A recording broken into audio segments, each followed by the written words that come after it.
Internet کی وجہ سے لوگ ایک دوسرے کے بارے میں جانتے ہیں. انٹرنیٹ کی وجہ سے وہ علم کے وہ خزانے جو کہیں لائبریریوں میں کتابوں میں دفن تھے یا کہیں کونے کھدرے میں پڑے تھے, کسی نے دیکھے نہیں تھے, آج ان تمام علم کے خزانوں تک ہر کسی کی رسائی حاصل ہے. اور اس سے بڑی بات یہ ہے ہم گھر بیٹھے بیٹھے علم حاصل کر سکتے ہیں, علم دے سکتے ہیں, اطلاعات شیئر کر سکتے ہیں. کتنے طریقے آگے ہیں, کتنے پلیٹ فارمز آپ کو اویلیبل ہیں. لوگ اب کتابیں پڑھنے کی بجائے پوڈ کاسٹ کے ذریعے کتابیں سنتے ہیں. یوٹیوب کے چینل کو استعمال کر کے, سوشل میڈیا کے دوسرے پلیٹ فارمز کو استعمال کر کے وہ اپنی خیالات, اپنی دریافت, کوئی انوویشن, کوئی نیا خیال, کوئی نیا تھاٹ لوگوں کے ساتھ شیئر کر رہے ہیں. اور لوگ ایک دوسرے کے ساتھ اس طرح سے انٹر کنیکٹ ہیں جو پہلے کبھی نہیں ہوا. لیکن اس کے ساتھ ساتھ جو خطرناک بات ہے وہ یہ ہے, ہر کسی کی جو علم تک رسائی ہوئی ہے, اور دوسری ہر کسی کو یہ رسائی ہے کہ وہ اپنے خیالات, اپنی نظریات, اپنی جو عقائد بغیر کسی روک ٹوک کے وہ کیمرے کے سامنے بیٹھ کر وہ دوسروں کے ساتھ شیئر کر سکتے ہیں. تو اس کا جو خطرناک پہلو وہ یہ ہے کہ ان ویریفائڈ, بغیر تحقیق, بغیر جانچ کیے جو انفارمیشن ہے وہ پھیل رہی ہے. پہلے انٹرنیٹ کے آنے سے پہلے, سوشل میڈیا سے پہلے, ہم تھڑوں پر اپنے بیٹھکوں میں, اپنے گھروں میں ایسی باتیں کرتے تھے جو سنسنی خیز بھی ہوتی تھی, جھوٹ بھی ہوتی تھی, گپ بھی ہوتی تھی. اس میں لوگ ایک دوسرے کے ساتھ لڑ بھی پڑتے تھے, گالی وغیرہ بھی دے دیتے تھے, جو بھی ہوتا تھا, لیکن وہ اس بیٹھک تک, اس تھڑے تک رہتا تھا. لیکن انٹرنیٹ کے آنے کے بعد جو باتیں لوگ اپنے غسل خانے میں کرتے ہیں, اپنے باتھ روم میں کرتے ہیں, اپنے بیڈ روم میں کرتے ہیں, اپنی بیٹھک میں کرتے ہیں, وہ ساری پبلک فورم پہ ہو رہی ہیں. اس کو ساری دنیا لوگ دیکھ بھی سکتی ہیں, سن بھی سکتے ہیں, اور بہت سارے جو ہیں اس پر یقین بھی کر سکتے ہیں. یہ ہے خطرناک بات کہ ہر شخص جو ہے وہ اپنی بات, چاہے وہ سچ ہو, چاہے وہ جھوٹ ہو, چاہے وہ نفرت انگیز ہو, چاہے وہ لوگوں کو تقسیم کرے, چاہے وہ لوگوں کو کسی کی دل آزاری ہو, وہ یہ بات پھیلا سکتے ہیں. تو ایسا اب پاکستان میں ہو رہا ہے. پاکستان میں یہ مسئلہ اس لیے سنگین ہے کہ پاکستان میں آبادی کی بہت بڑی تعداد جو ہے وہ نوجوانوں پر مشتمل ہے. یہ وہ نوجوان ہیں جنہوں نے اس تعلیمی نظام میں انہوں نے پڑھا ہے کہ جہاں پر کریٹیکل تھنکنگ پر پابندی ہے. آپ تنقیدی جائزہ نہیں لے سکتے. لوگ تنقید کرتے ہیں, دوسروں کو برا بھلا کہتے ہیں, دوسروں کو کہتے ہیں کہ آپ غلط ہیں, لیکن وہ تنقید کسی کی ذات, کسی کے خیالات, کسی کی شکل و صورت پہ اوپر تنقید ہوتی ہے. تنقیدی جائزہ جو ہے نا کہ اس کو ایک کنسٹرکٹیو انداز میں ویریفیکیشن کے لیے, اس کی ایتھینٹسٹی کو چیک کرنے کے لیے جو کیا جاتا ہے, جو مختلف ذرائع سے کسی بات کو ویریفائی کر کے کنفرم کرنے کا جو پروسیس ہے, اس کو ہم کریٹیکل تھنکنگ کہتے ہیں. مثلا تنقیدی سوچ یہ ہے کہ آپ پہلے جانیں کہ یہ سوال, یہ جو بات ہو رہی ہے, یہ جو بات میں پڑھ رہا ہوں, جو بات میں سن رہا ہوں, یہ بات کون کہہ رہا ہے, اس شخص کا, اس سورس کا پس منظر کیا ہے, یہ جو بات میں یہاں سے سن رہا ہوں کیا کسی دوسرے ذریعے سے میں اس کے بارے میں معلومات حاصل کر سکتا ہوں, اس کو میں ویریفائی کر سکتا ہوں. ہم اس کو انالیسس کرتے ہیں. جو بات ہم سنتے ہیں, جو پڑھتے ہیں, تنقیدی سوچ یہ ہے کہ آپ اس کو ایک تجزیہ کریں اور مختلف سورسز پر اس کو جانچیں. اس کے بعد آپ اس کو ایویلویٹ کریں, اور ایویلویٹ کرنے کا مطلب یہ کہ آپ اس کو جانچیں کہ یہ جو بات میں نے سنی, یہ جو بات میں نے پڑھی, یہ کس حد تک درست ہے, اس کے بارے میں دوسرے سورسز کیا کہتے ہیں. اور جب میں یہ تجزیہ کروں تو اس کے بعد میں بڑے محتاط طریقے سے اپنی رائے جو میں نے قائم کی ہو ان مختلف سورسز کو دیکھ کر وہ میں پیش کروں, لکھ کر, بول کر, پڑھ کر. ایسا پاکستان میں نہیں ہو رہا. پاکستان کے پورا نظام جو ہے وہ تقلید پر قائم ہے, یعنی اندھی تقلید کرنی ہے. کوئی اگر سوال کرتا ہے تو اس کو ڈسکریج کیا جاتا ہے. آپ سوال نہیں کر سکتے. جو میں نے آپ کو بتا دیا, جو میں نے آپ کو کہہ دیا وہ فائنل ہے. مدرسوں کے استاد یہ کرتے ہیں, مذہبی لیڈر یہ کرتے ہیں, والدین یہ کرتے ہیں, اسکول اور کالج اور یونیورسٹیوں کے اساتذہ یہ کرتے ہیں. ہم نے اپنے بچوں کے ذہنوں میں پروپیگنڈا بھرا ہے. ہم نے ان کو پروپیگنڈے اور جھوٹ پر یقین کرنے کو کہا ہے. اور پھر اب ایک ایسا رد عمل آ رہا ہے سوشل میڈیا کی وجہ سے جو زیادہ تیزی سے پھیل رہا ہے کہ اب لوگ جو ہیں وہ کوسچن کرنے لگے ہیں. لیکن کوسچن کرنے میں, تنقید کرنے میں وہ دوسرے کی بات کو ٹوٹلی ریجیکٹ کر دیتے ہیں یا ٹوٹلی ایکسپٹ کر لیتے ہیں. ریجیکٹ بھی اپنے کسی کے کہنے پہ کرتے ہیں اور ایکسپٹ بھی کسی کے کہنے پہ کرتے ہیں. تو پوری سوسائٹی جہاں پر نوجوانوں کی اکثریت ہے ہے، اس میں ایک ہیجان ہے، اس میں ایک ناراضگی ہے، اس میں غصہ ہے، اس میں کنفیوژن ہے.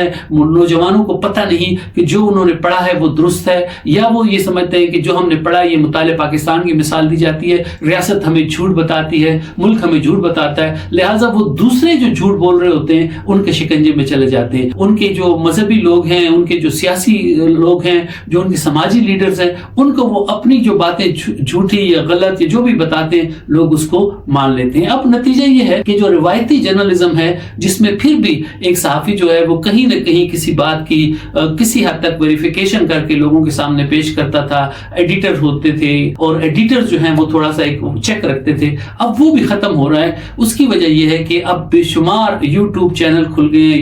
یوٹیوبرز جو ہیں وہ چینلز پر آ کر سنی سنائی باتوں کو، بے سر و پا باتیں ہوتی ہیں ان کو وہ حقیقت بنا کر پیش کرتے ہیں. جیسے کہ ایکیڈیمک میں کریٹیکل تھنکنگ بہت ضروری ہے کہ آپ چیز کا جائزہ لیں، اس کو مختلف پہلوؤں سے چیک کریں، آپ جو بتا رہے ہیں اس کی ایتھینٹسی پہ بات کریں، جو بات بتائی جا رہی ہے اس کو مختلف حوالوں سے چیک کریں، اس کا تجزیہ کریں، پھر اس پر اپنی کوئی رائے دیں ایویلویشن کرنے کے بعد. اسی طرح صحافت میں بھی اصول ہے صحافتی کہ جب آپ کوئی خبر، آپ ایک فلٹر ہیں، ایک جھان ہے آپ کے ذہن میں، جب آپ کوئی خبر کسی کو دیں تو اس خبر کو کم از کم 2 ذرائع سے تصدیق کریں. یہ کم از کم ہے، اس سے اگر آپ زیادہ سے کر سکیں تو بہت اچھی بات ہے. وہ 2 ذرائع اس خبر جو آپ دے رہے ہیں اس سے وہ ریلیونٹ ہوں، اس سے ریلیٹڈ ہوں، آپ کو پتا ہو کہ ان کو اس معلومات تک رسائی حاصل ہے یا اس کے بیک گراؤنڈ کو وہ یہ جانتے ہیں، وہ کسی نہ کسی حوالے سے جو خبر میں دے رہا ہوں اس سے وہ متعلق ہیں، ان کے پاس یہ اتھارٹی ہے، ان کے پاس یہ اختیار ہے، جو میں خبر دے رہا ہوں وہ با اختیار لوگ ہیں، ان سے میں چیک کروں. اور پھر بھی اگر میری 2 سے تسلی نہ ہو تو 3-4 سے میں چیک کروں، اور اس کے بعد جب میں یہ خبر دوں تو اپنے ناظرین کو بتاؤں کہ یہ مجھے فلاں ذریعے نے، یہ مجھے فلاں ذریعے سے میں نے اس کو چیک کیا، وہ یہ کہتا ہے، وہ یہ کہتا ہے. جب صحافی یہ خبر دے تو یہ بہت ضروری ہے کہ وہ اپنے ذریعے کا بتائے کہ اس ذریعے کا یہ کہنا ہے، یہ ذریعہ اس جگہ پر بیٹھا ہوا ہے، اس کرسی پہ بیٹھا ہوا ہے، یہ اس معاملے سے ریلیٹڈ ہے، اس لیے یہ خبر ہم آپ کو دے رہے ہیں اس ذریعے سے. بہت کم ایسا ہونا چاہیے کہ آپ اپنے ذریعے کو خفیہ رکھیں. بہت ایکسیپشنل، بہت ریئر مواقع پر آپ اپنے ذریعے کو خفیہ رکھ سکتے ہیں، کیونکہ اس سے اس کی نوکری کو یا اس کی زندگی کو یا اس کو کوئی خطرہ اگر لاحق ہوتا ہے، آپ اپنے ناظرین کو، اپنے پڑھنے والوں کو یہ بتائیں کہ اس خبر کو آپ اس طرح سے کرافٹ کریں. یہی آپ کا آرٹ ہے کہ جس سے پتہ چلے کہ آپ بہت ایتھینٹک انفارمیشن دے رہے ہیں. اب کیا ہو رہا ہے، ہزاروں کی تعداد میں، سینکڑوں کی تعداد میں لوگ یوٹیوب پر، فیس بک پر، انسٹاگرام پر پروگرام کر رہے ہیں، اور ان کو کوئی ایک بات کہہ دیتا ہے تو اور وہ اس کو کہتے ہیں کہ میرے ذرائع نے مجھے یہ بتایا، اور اس پر وہ پورا پروگرام کر دیتے ہیں، اس پر وہ پورا تبصرہ کر دیتے ہیں، پورا تجزیہ کر دیتے ہیں. اب انٹیلیجنس ایجنسیوں کا کام یہ ہوتا ہے، پوری دنیا میں انٹیلیجنس ایجنسیاں جو ہیں وہ انفارمیشن گیدر کرتی ہیں اور ڈس انفارمیشن پھیلاتی ہیں. وہ لوگوں کو اگر ان کا کوئی گول ہے اس کے حصول کے لیے انٹیلیجنس ایجنسی کو پتا ہوتا ہے کہ میں نے یہ گول کیسے حاصل کرنا ہے، لیکن اس سے پہلے وہ ڈس انفارمیشن پھیلا کے لوگوں کو کی توجہ بٹانے کے لیے انہیں غلط یا دوسری راہ پر لگا دیتی ہیں.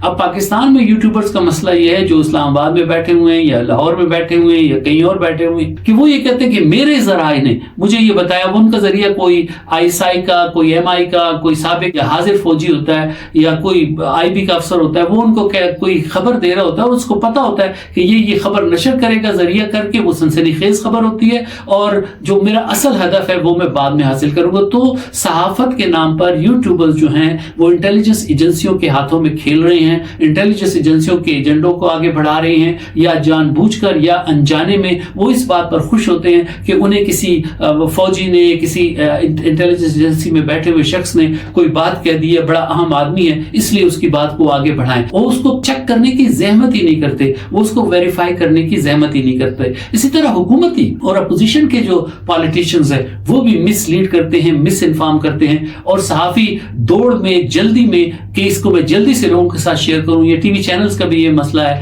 کہ وہ بریکنگ نیوز کے نام پر، آپ نے کبھی دیکھا کہ BBC پر ہر وقت بریکنگ نیوز چل رہی ہو؟ آپ نے کبھی دیکھا کہ کسی دوسرے بڑے کریڈیبل جو نیوز آرگنائزیشن ہے، ٹی وی چینلز ہیں، وہ ہر وقت ایسی بریکنگ نیوز دے رہے ہوں جیسے کہ پاکستانی دے رہے ہوتے ہیں؟ یہ ہمارے صحافی چیخ چیخ کے بولتے ہیں، وہ سمجھتے ہیں کہ اونچی آواز بولنے سے وہ زیادہ ایتھینٹک ہو گئے. ایسا نہیں ہے. اینکر پرسن جو ہے وہ پریشرائز کرتا ہے فیلڈ میں موجود رپورٹر کو. اب اینکر پرسن کو بھی نہ کانٹیکسٹ کا پتہ ہے، نہ اس کو اس کا نیوز ڈائریکٹر کہتا ہے کہ جلدی کرو جلدی کرو جلدی کرو. تو اس کے نتیجے میں جو صحافت کا معیار ہے وہ بالکل بہت نیچے کی طرف چلا گیا ہے. یعنی یہ صحافت نہیں رہی، یہ اب پروپیگنڈا ہو رہا ہے، مس انفارمیشن، ڈس انفارمیشن. اور جو لوگ ہیں وہ مختلف پارٹیوں کے پروپیگنڈسٹ بن گئے ہیں، مختلف ایجنسیوں کے پروپیگنڈسٹ بن گئے ہیں، اور وہ خود کو صحافی کہتے ہیں اور وہ ایک ایجنڈا لے کر آگے بڑھ رہے ہیں. اس کے ساتھ ساتھ مختلف سیاسی پارٹیاں یا قوتیں جو ہیں وہ انٹرنیٹ کو استعمال کر کے، سوشل میڈیا کو استعمال کر کے، خصوصاً پی ٹی آئی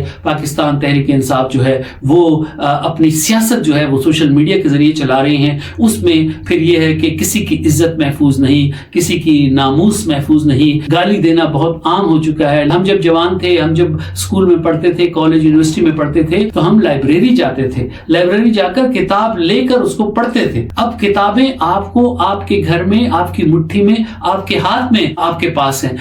آپ کے پاس اتنا زیادہ علم کا خزانہ موجود ہے. یہ انٹرنیٹ اتنی بلیسنگ ہے، انٹرنیٹ اتنی بڑی رحمت ہے کہ جس کے نتیجے میں آپ گھر بیٹھے بغیر استاد کے، بغیر یونیورسٹی گئے بھی آپ علم حاصل کر سکتے ہیں، آپ تعلیم حاصل کر سکتے ہیں، آپ اپنے آپ کو منور کر سکتے ہیں. آپ مختلف سورسز سے کسی انفارمیشن جو آپ کو آ رہی ہے اس کو آپ ویریفائی کر سکتے ہیں. آپ یہ جان سکتے ہیں کہ کون سے سورسز ریلائبل ہیں، کون سے سورسز انریلائبل ہیں. ابھی ویکیپیڈیا جو ہے یہ انریلائبل سورس ہے، اس پر آپ ٹرسٹ نہیں کر سکتے، کیونکہ ویکیپیڈیا میں جس کی جو مرضی ہوتی ہے وہ اس کو ایڈ کر سکتا ہے، اس کو ایڈٹ کر سکتا ہے. تو اگر آپ انٹرنیٹ کو استعمال کریں اپنے علم کو بڑھانے کے لیے، اپنے نالج کو بڑھانے کے لیے، تو آپ کو پھر یہ پتہ چل جائے گا کہ انٹرنیٹ پر کون سا ذریعہ ریلائبل ہے، کون سا ذریعہ انریلائبل ہے، کہاں سے میں کیسی انفارمیشن حاصل کر سکتا ہوں. پھر آپ اپنی فوکس کریں گے کہ آپ کو کس قسم کی انفارمیشن، کس قسم کا علم چاہیے، اور آپ اپنا ویژن براڈ کر سکتے ہیں، آپ اپنی سوچ کو وسعت دے سکتے ہیں، آپ اپنی اسکلز کو بڑھا سکتے ہیں. لیکن اگر آپ انٹرنیٹ کو پروپیگنڈا کے لیے، نیگیٹیوٹی کے لیے، تقسیم کرنے کے لیے، نفرت پھیلانے کے لیے، افواہیں پھیلانے کے لیے استعمال کریں گے تو پھر آپ انٹیلیجنس ایجنسیوں کے ہاتھوں بھی استعمال ہوں گے. آپ کو کوئی مختلف قوتیں بھی اپنے مقاصد کے لیے، ایجنڈوں کے لیے استعمال کریں گی. اور ایک اور چیز جو بدقسمتی سے، چونکہ پاکستان میں اسکلڈ لوگ نہیں ہیں، وہ کوئی تربیت حاصل نہیں کرتے، تعلیم آپ کو وہ اسکلز بھی نہیں دے رہی، یونیورسٹی کی ڈگریاں کہ آپ کو اچھا کیریئر بنا سکے. اور سب سے بڑی بات یہ ہے کہ پاکستان میں لوگ جو ہیں وہ محنت نہیں کرنا چاہتے، وہ شارٹ کٹ کے ذریعے آگے جانا چاہتے ہیں. اور اس سوشل میڈیا نے، اس انٹرنیٹ نے ایک شارٹ کٹ یہ فراہم کر دیا ہے کہ آپ ویوز حاصل کریں، آپ کوئی ایسی چیز انٹرنیٹ کے اوپر پوسٹ کریں، پبلش کریں مختلف سوشل میڈیا پلیٹ فارم پر، اپنے اکاؤنٹس پر، جس کو زیادہ سے زیادہ ویوز ملے، زیادہ سے زیادہ لوگ اس کو دیکھیں. اور جتنے وہ زیادہ دیکھیں گے تو یہ آپ کو اس کے عوض جو ہیں انکم ہوگی. تو یہ جو پیسوں کا جو لالچ بیچ میں آ گیا ہے، اس پیسوں کی لالچ کی وجہ سے اور زیادہ ویوز لینے کی وجہ سے یہ لوگ جو ہیں ہر قسم کی سچی جھوٹی باتیں جو ہیں وہ انٹرنیٹ پر کر رہے ہیں، انٹرنیٹ کے ذریعے پھیلا رہے ہیں. تو پاکستان جیسا معاشرہ جہاں پر نوجوانوں کی تعداد زیادہ ہے، نوجوانوں کے پاس مواقع کم ہیں، ان کے پاس ڈگریاں تو ہیں لیکن ان کی جو کریٹیکل تھنکنگ، تنقیدی سوچ کا ان میں تربیت نہیں ہوئی، وہ سوال کرنا نہیں جانتے، وہ کسی چیز کو دلیل کے ساتھ کاؤنٹر نہیں کر سکتے، بلکہ وہ جلد ہی الزام، گالی، فتویٰ دینے کی عادت ہے. اور پاکستان میں لوگ سنتے زیادہ ہیں، پڑھتے کم ہیں. تو وہ انٹرنیٹ کو جب یہ سارا ماحول جہاں پر اپرچونٹیز کم ہوں، جہاں پر روزگار کے مواقع کم ہوں، جہاں پر مذہبی اور مختلف قسم کی انتہا پسندی ہو، جہاں پر تنگ نظری ہو، تو اس کا نتیجہ یہ نکلتا ہے کہ یہ جو سوسائٹی میں موجود خرابیاں ہیں وہ سوشل میڈیا کے ذریعے سامنے آ رہی ہیں. اب آپ دیکھ لیں کہ مختلف خود کو مذہبی اسکالر کہنے والے لوگ پگڑیاں باندھ کر، اور انہوں نے اپنے اپنے سوشل میڈیا چینلز کھول رکھے ہیں، اور اس پر وہ مذہب کے حوالے سے جو منافرت اور جو مباحث پہلے مسجد تک محدود تھے یا کسی مدرسے تک محدود تھے، اب وہ سوشل میڈیا کے ذریعے پورے لوگوں تک وہ پھیلا رہے ہیں. اور ہر کوئی اپنی تشریح دے رہا ہے اسلام کی، ہر کوئی اپنی تشریح دے رہا ہے مذہب کے حوالے سے، اور اس کے نتیجے میں جو لوگ ہیں ان میں مزید کنفیوژن بھی پھیل رہی ہے، اور وہ ایک دوسرے کے ساتھ دشمنی میں، مخالفت میں بھی سامنے آ رہے ہیں. یہ سب کہنے کے باوجود یہ انٹرنیٹ کے ذریعے جو خرابیاں، جو مسائل، جو چیلنجز ہمیں درپیش ہیں، ان سب کے باوجود میرا آرگومنٹ آخر میں یہ ہے کہ انٹرنیٹ ایک رحمت ہے، انٹرنیٹ ایک بہت زبردست تندرست انسان کی ایجاد ہے جو چھاپا خانے جتنی اہم ہے. یہ ایک ایسا ٹول ہے جس کو اگر ہم صحیح طریقے سے استعمال کریں, لوگوں کی تربیت کے لیے استعمال کریں, تعلیم کے لیے استعمال کریں, تو اس سے ہم بہت فائدہ اٹھا سکتے ہیں. لیکن اس سے پہلے تعلیمی نظام کی کمزوریوں کا بھی پتہ چل رہا ہے. ہماری سوسائٹی میں جو کمزوری ہیں اس کا وہ بھی ہمارے سامنے آ رہی ہیں, جو ہم اپنے بچوں کی جس طرح سے تربیت کرتے ہیں, جس طرح سے ان کو اسکولوں میں بھیجتے ہیں, اس کے نتیجے میں ہمیں پتہ چل گیا, انٹرنیٹ نے ہمیں ہمارا چہرہ دکھا دیا ہے آئینے میں. یہ ہمارا آئینہ ہے کہ ہم کس قسم کی سوسائٹی ہیں. اس کو تبدیل کرنا بہت ضروری ہے. بات لمبی ہو گئی لیکن کرنی ضروری تھی. اجازت دیجیے.